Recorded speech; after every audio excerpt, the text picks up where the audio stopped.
Is he guarding my chickens or is he attacking my chickens? Hey guys, we are having goose problems. Lucky is no longer allowed inside his coop. Hi, I'm Cindy from Part-Time Permies, and for those of you who are new to our channel, welcome. For those of you who've been around for a while, thanks for coming back. Today we have a bit of a conundrum. You may know Lucky's story. If you don't, I will post a link to the playlist on Lucky's early days at the end of this video here. But almost 6 years ago, we purchased some goose eggs and gave them to silky hens, little tiny bantam silky hens, to raise with chickens. Lucky was actually initially abandoned by his silky mama and has a whole story. He's grown up with chicks. He has always thought of himself as a chicken.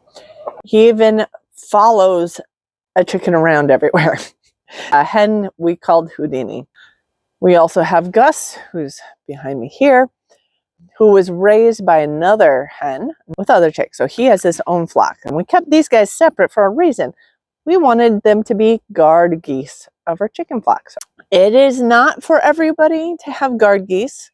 I would not recommend to homesteaders that are in suburban areas and environment because they are loud.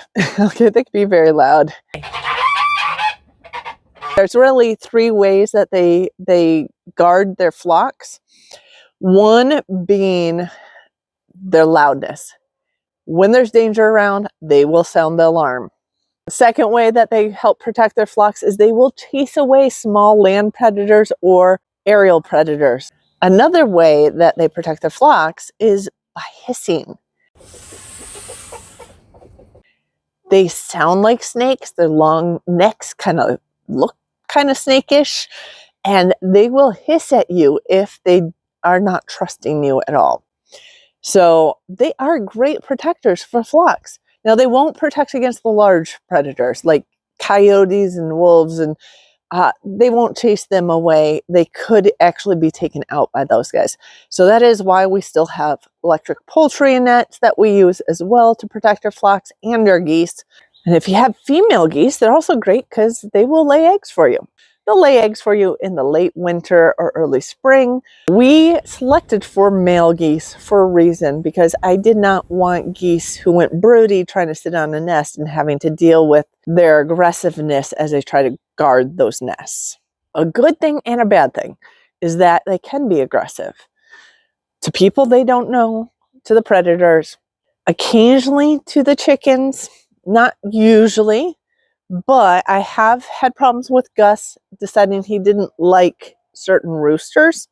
The one he has right now, he seems to be getting along with fine. He has had a previous rooster that he attacked that we had to remove from his flock and rehabilitate and move into Lucky's flock. So you got to watch. They will decide who they like and who they don't like. I haven't had too many problems with the geese with the hens. They seem to protect them like they're their own siblings. Lucky was following Houdini around even when she jumped out of the electric poultry net. Lucky crashed through the electric poultry net to follow her. However, this spring, Lucky's hormones must be raging. He's almost 6 years old now, but he has decided that there are a few hens that either he doesn't like, or I'm not quite sure. He's a little aggressive with them. He's guarding the nest boxes. He's not letting them in the coop. So I'm not exactly sure what to do about this. In fact, last night Mike was closing up the chickens and a few of them were hanging out outside. About 4 hens were hanging out outside and not coming in because Lucky kept attacking them. And they were basically hiding underneath the summer coop. So he was able to get a couple of them in, but there was one who was left out here in the pouring rain that I came out and scooped her off the tongue of this trailer and put her in the coop inside. This morning I came out to let the chickens out, and unfortunately there was one hen I found dead in the run. of the chicken coop. And not torn apart, didn't look like a predator got her. However, she had some feathers missing and what looked like some bruises in those areas where the feathers were missing.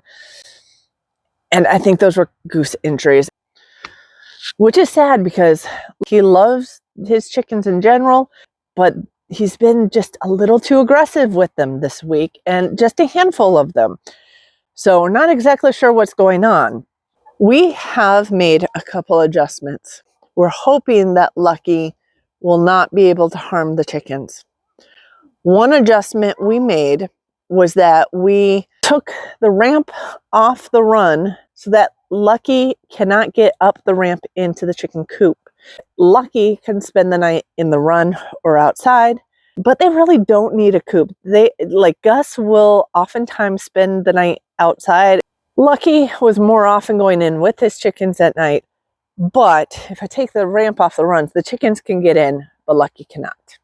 I opened up this other coop so that the chickens had a place where they could get away from him, but I did not put the ramp on there. Today that has worked out, I think, pretty well. It seems like all of his flock have made it into the coop and gone to bed at this point. I don't even think anybody's spending the night in the summer coop.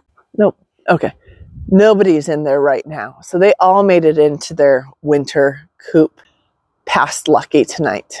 One thing I will do so that the chickens don't have to worry about Lucky in the morning, I'm going to close this door so they're not coming out into the run until I'm ready to let them all out into the yard. Hopefully that solves it, because we are not ready to put Lucky in a freezer camp.